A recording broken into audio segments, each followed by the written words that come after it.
Bon, bonjour à tout le monde. Je vous présente notre nouveau président de groupe, Jean-Luc Mélenchon, qui a donc été élu ce matin. On ne connaît pas. Suite à un vote et qui fait que... À bulletin secret, nous l'avons fait. Nous avons tenu à ce que ce premier acte de notre groupe se produise dans un cadre démocratique. Et donc Jean-Luc Mélenchon a été désigné comme président du groupe. Donc du coup, je lui laisse la parole pour dire quelle est la feuille de route. On va faire la feuille de route. Bah si, pourquoi pas. Après, bon, vas-y. Tu la connais. On est ravis. Oui, on était à la même réunion, un peu de choses à vous raconter sur les commissions, non, je t'en prie. Et on peut voir le résultat du vote. Alors, le résultat du vote, c'est que je veux bien le donner pour que Jean-Luc soit à l'unanimité. Jean-Luc Mélenchon a été désigné comme le président élu démocratiquement à bulletin secret que nous avons dépouillé, et donc tous les bulletins portaient le nom de Jean-Luc Mélenchon, qui est notre président de groupe. Et donc ce matin, nous avons une réunion pour avancer sur nos modalités de fonctionnement, la répartition dans les commissions, etc. Et aussi notre déclaration qui correspond tout simplement à la feuille de route de l'avenir en commun. Mais Jean-Luc en parlera fort bien, il est notre président. Bon, c'est pour ça qu'on m'a élu, mais... Bon, non, c'est pas pour ça qu'on m'a élu. On m'a élu et il y aura des porte-paroles du groupe et il faut vous attendre parce que ça tourne beaucoup dans les différentes fonctions qu'il y a à accomplir parce que ça correspond à l'idée qu'on se fait de notre travail. Notre groupe a été rejoint depuis le début par M. Jean-Luc Grantenon, député de La Réunion, député insoumis de La Réunion. La discussion qui avait commencé avec M. Moïta Broterson ne s'est pas conclue, donc il sera membre d'un autre groupe. Je le mentionne parce que la discussion a eu lieu et ça ne sert à rien de dire qu'elle n'a pas eu lieu. Voilà, nous avons élu notre président du groupe et nous avons pris la décision de proposer une candidature pour la présidence de l'Assemblée nationale, Mme Caroline Fiat, qui est à côté de moi. Nous avons pensé que présenter une candidature d'une personne très engagée et connue pour son engagement de terrain, et notamment son engagement dans le milieu professionnel qui est le sien, d'être soignante, à un moment où l'hôpital public fait l'objet d'une charge et d'une tension terrible, dont on va souffrir de très nombreuses personnes, comme vous le savez, puisqu'on y a constaté récemment et déploré des suicides qui sont en quelque sorte la partie la plus terrible, visible du drame qui se joue dans les murs de l'hôpital public. Alors nous attendons que la procédure soit engagée, mais ce sera notre candidat. Ensuite, qu'a-t-on fait d'utile? Nous nous sommes auto-organisés, parce que c'est à ça que sert un groupe. Nous nous sommes rendus à notre première manifestation contre la réforme du Code du travail. Nous avons le sentiment d'entrer dans un moment très singulier de l'histoire politique de notre pays, caractérisé par des violences symboliques bien sûr, mais des violences quand même.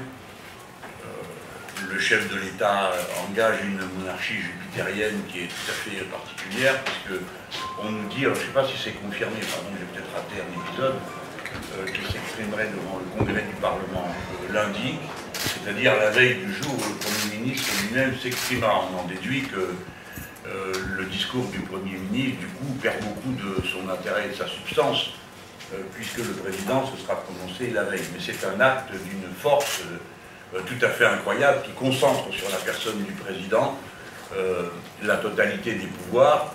Et comme vous le savez, même si on a beaucoup à dire, nous, et on a beaucoup à dire contre la Constitution de la Ve République, il n'empêche que le rôle du Premier ministre dans le texte de la Constitution, c'est pas celui d'un exécutant. Hein. Il dirige la politique de la nation. Ensuite, nous allons commencer une session parlementaire marquée par les coups de force, d'abord contre le Code du travail, et nous voulons dire, maintenir, répéter notre opposition autant à la méthode qu'au fond.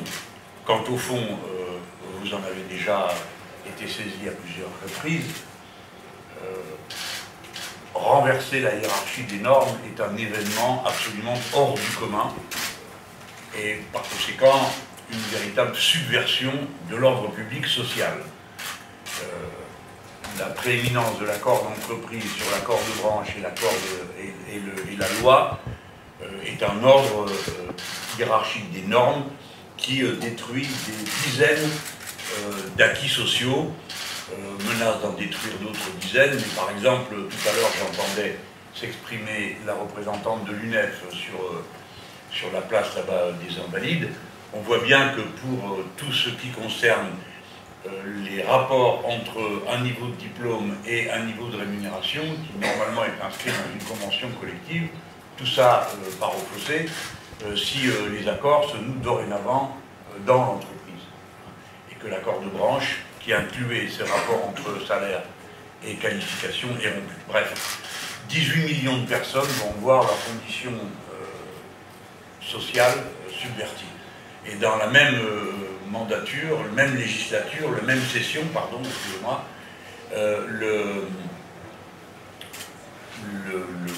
l'état d'urgence serait transposé dans le droit commun. Je ne prends que ces deux exemples, parce qu'il y a deux autres lois qui vont venir, mais ces deux-là constituent deux transformations assez radicales, dans un cas de l'ordre public social, dans l'autre cas des libertés publiques. Ce sont donc des événements de première grandeur qui vont se dérouler sous l'empire de la force et de la rapidité, de l'absence de possibilité d'amender. Voilà. Donc le groupe commence son travail. Nous croyons savoir que nous sommes 8 groupes. Néanmoins, nous considérons que nous serons sans doute le seul groupe à voter tous ses membres contre la confiance au gouvernement. Par conséquent, nous considérons que nous sommes évidemment un groupe dans l'opposition. Notre déclaration de groupe est déposée tout à l'heure, nous sommes en train de peaufiner les dernières lignes. Et cette situation sera sans doute singulière, puisque, à notre connaissance, nous ne connaissons pas d'autres groupes dont tous les membres voteront dans l'opposition, sauf peut-être les Républicains, on a un doute sur la question. Dans cette hypothèse, étant le groupe d'opposition, nous réclamons la présidence de la Commission des Finances, puisqu'il est accepté que l'opposition dirige la Commission des Finances. Viens, Daniel, viens. Voilà, nous sommes très occupés. Il nous manque le député du Nord, dont un qui paye pour moi au resto. Voilà.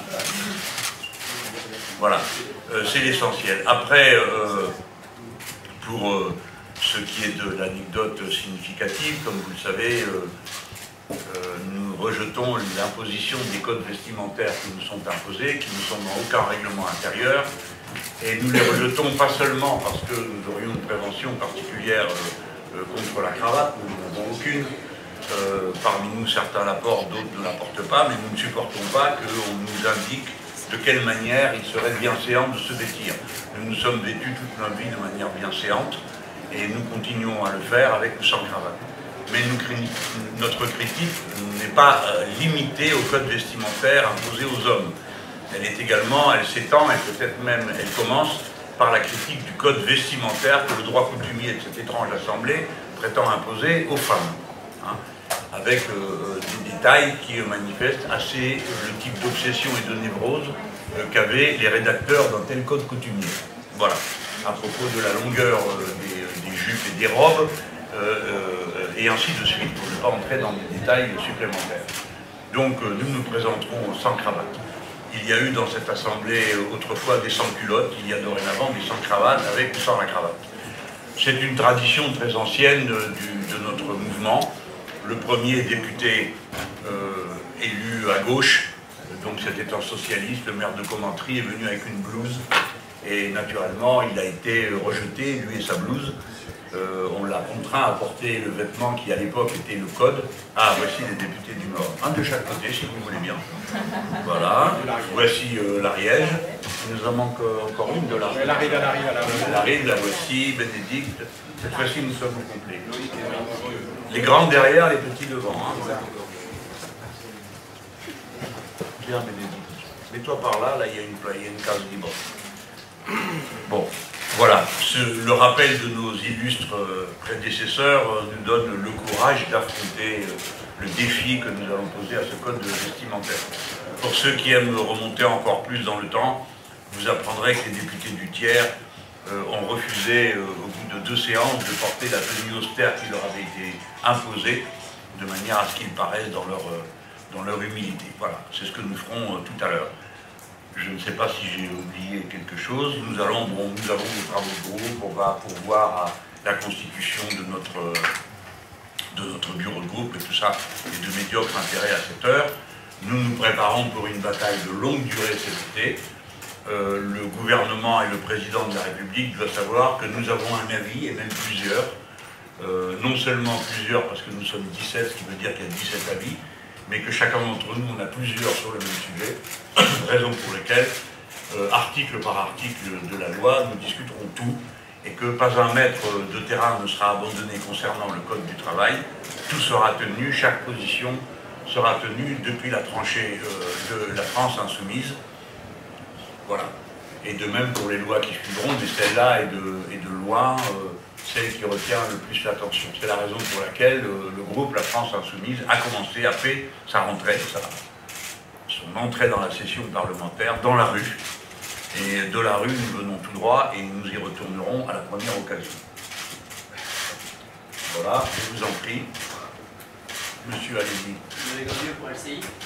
Monsieur Ruffin, qui est arrivé, a indiqué qu'il avait l'intention de se rémunérer au salaire minimum. Est-ce que d'autres personnes dans ce groupe ont l'intention de faire la même chose? Est-ce que vous avez l'intention de faire la même chose? Moi non, mais je vais consulter le groupe et à la prochaine rencontre de presse, je vous le dirai.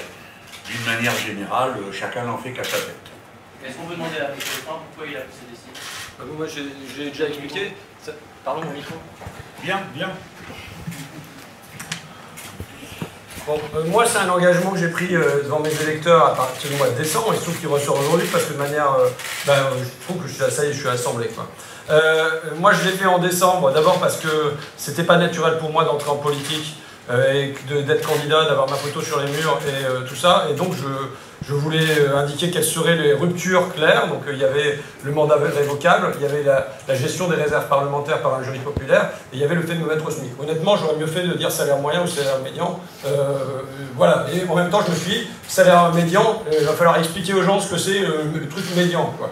Et donc, la deuxième raison, c'est que je me présente dans une circonscription qui est extrêmement populaire, où il y a plein de gens qui sont même pas à ce SMIC, et c'est une manière de se faire ouvrir une porte quand on va vous l'acheter en vous disant vous êtes tous pareils, vous faites ça pour la place ou pour le pognon, et de dire bah voilà, en fait, non, moi je fais pas ça pour le pognon, la preuve c'est que je vais me payer au SMIC. Et là, il y a une oreille qui s'ouvre et qui permet de enfin parler politique, parce que ça c'est pas de la politique. Mais ensuite derrière, on peut éventuellement parler de fiscalité, parler de travail, parler de tout ça. Donc je l'ai fait, et à aucun moment je n'ai demandé aux autres députés d'en faire de même. Je m'en fous. Même il y a une pétition qui a été lancée par mes camarades de Fakir, parce que Fakir c'est pas moi, qui demandait aux députés de se mettre au salaire médian. Je leur ai dit que pour moi c'était pas un projet politique, et que en tout cas je ne signerai pas cette pétition. Donc je ne demande pas à mes camarades ni dans France Insoumise, je vois pas par ailleurs pourquoi les insoumis seraient davantage soumis à cette demande-là que ne le sont les marcheurs ou les républicains. Mais voilà, pour moi c'est une anecdote, de la même manière que, enfin voilà, on est là de l'ordre de l'anecdote, et alors que je vous assure que moi, pour les gens de ma circonscription, qui sont dans les emplois de service, d'auxiliaires de vie sociale, d'assistantes maternelles, de vigile et ainsi de suite, j'ai plein d'autres propositions, j'ai plein d'autres choses beaucoup plus importantes à vous dire, et qui concernent là pour le coup des millions de Français, et je sais que si je suis ici, c'est pour les défendre eux, et pas pour aller... voilà, et aujourd'hui il faut se demander comment on va mettre tout le monde vers le haut, et mettre tout le monde en première classe, plutôt que de se demander s'il faut faire descendre du monde du train, ou se mettre en seconde classe, quoi. Voilà, je vous remercie. Et on exige tous une remontée du SMIC Oui, de table. c'est ce que j'ai dit tout de suite quand je présentais ça aux gens. Je disais, moi je me mets au SMIC, mais je demande à ce que le SMIC il soit à 1500 €. Voilà. Donc, bon, ceci dit, j'ai très gratuit, je suis content. Excusez-moi, comment vous allez travailler avec les députés communistes qui viennent d'annoncer par exemple qu'ils allaient soutenir la candidature de Caroline Fiat au Perchoir, et qui, je crois, ont proposé un groupe de liaison pour des travaux communs? Oui, oui, sûrement. Bon, une autre question?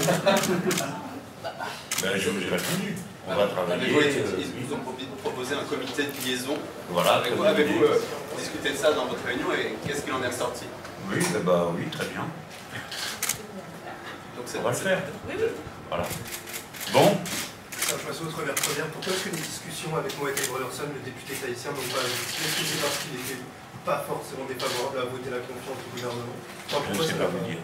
On a eu une rencontre très amicale, très détendue. Notre groupe pouvait être déposé, donc il n'y avait pas d'enjeu à notre rencontre.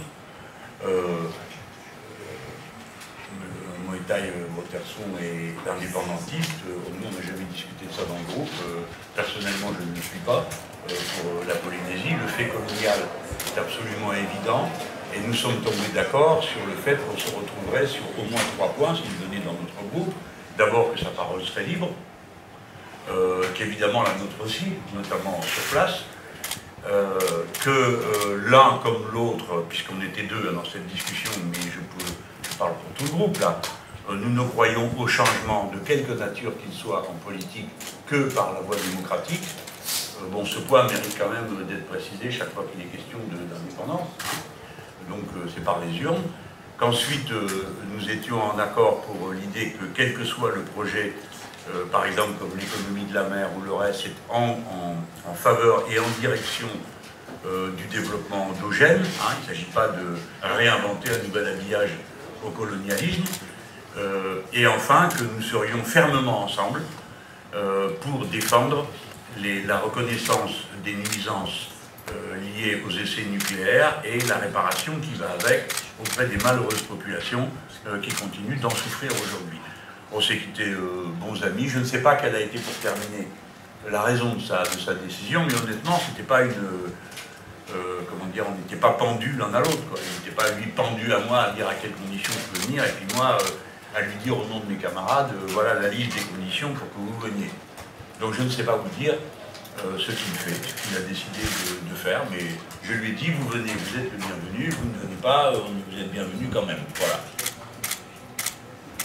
C'est tout, c'est bon? Il y a ce qu'il faut là. Avec le code vestimentaire et les travail, moi j'ai connu l'époque où les journalistes étaient obligés de porter le travail. Ah bah c'est bien. Vous en êtes libéré, très bien.